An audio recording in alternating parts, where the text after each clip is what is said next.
Good morning, it's Debbie. This is day 143 because I finally found a counter that does it for me. Never thought about that before. I've had timers that have counted down, but I guess not ever that have counted up. Oh, excuse me. So, day 143. You know what? I don't know the date. I could figure it out, but I'm not even sure what day of the week it is. I know we left Florida on Sunday, but that's one of the really good things about retirement is I don't have a clue what day it is, and I'm okay with that. I will have to find out though, because I watch Survivor on Wednesday nights and I don't want to miss it. I also watch the show after it. If you've not ever seen it, it's called The Summit. It's pretty cool, but I like reality shows. That's just me. I like reality shows. Let's see. I've been eating meat. Oh, wait, I wanted to say I'm on day 143, and that is with the 6 days that I had lack of discipline on the cruise. So I subtracted those 6 days. So the 143 is actually how many days I've been on carnivore, not consecutively, but that's a whole other story. But I feel great, feel really good. We have a freezer and a refrigerator stocked with meat, and we're doing really well. We're at the new campground. It's called Colleton State Park, and it is in Walterboro, South Carolina. It's a very, very quiet campground, and on the smaller side, but I love it. There's a river that runs by where you can sit. I did get some bait so I could go fishing. You guys know I like to fish, but I got here and I went down to the river the first time really thinking about fishing here, and there's no place to cast. All the leaves or trees limbs are hanging down and branches. I can't cast here, so I think I'm losing $3.50 worth of redworms. We are here and I am trying to settle my stress. Not easy. I think I've always had a problem with cortisol because I think because of my life, I have just always felt fight or flight. Even unfortunately, since knowing the Lord, I feel peace, but I always feel a bit ready for whatever's going to hit me, I guess is the best way to say it. Let's see. Yeah, we're eating meat. I'm feeling good. Oh, I saw 159 again today on the scale, so maybe I'm actually going that way.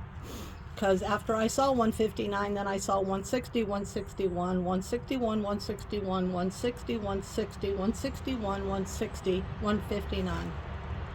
That's how I roll. And let's see. Is that it for carnivore? Yeah, I guess that's it for carnivore. I will share so if that's all you wanted to hear about, feel free to turn it off. Not offended. Not much offends me anymore. And nothing surprises me. Nothing.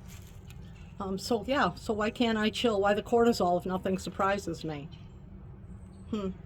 Maybe I want to say nothing shocks me anymore.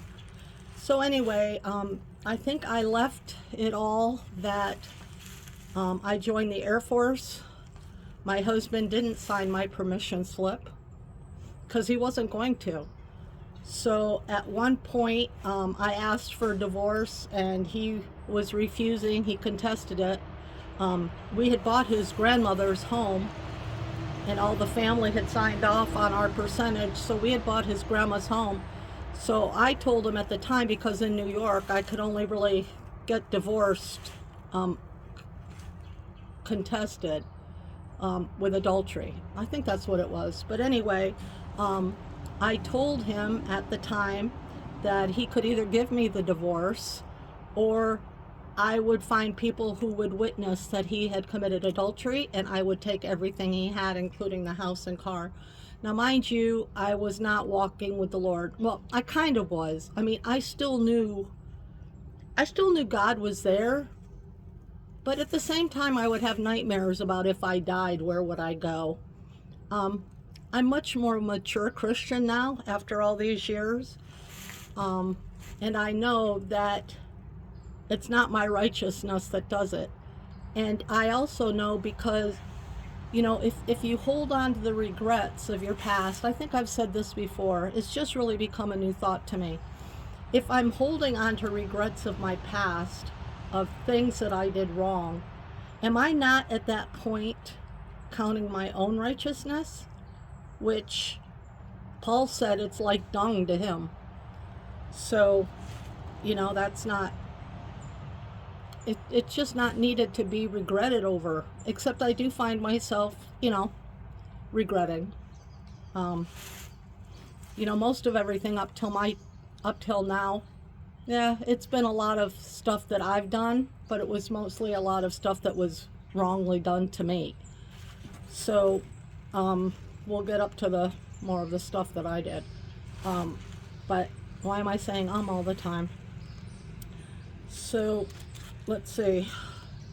I did go into the Air Force. I became an aircraft maintenance mechanic, and that was redundant.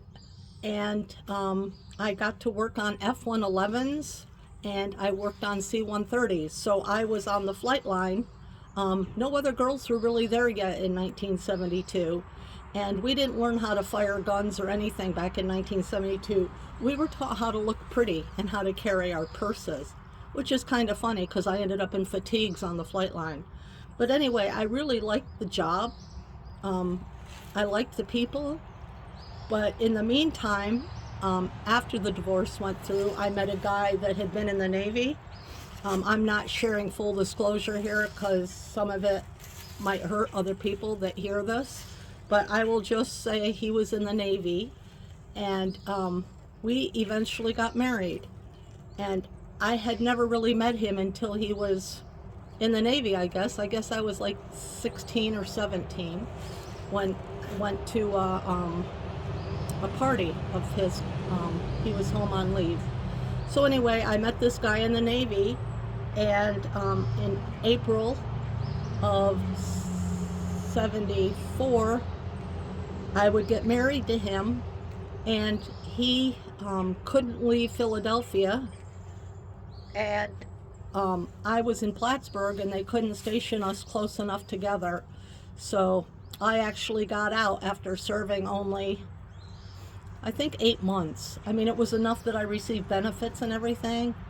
And but yeah, so I will leave it there. I am now married to a guy, great guy, sweet guy. We could talk for hours and hours and hours. He was a really good guy.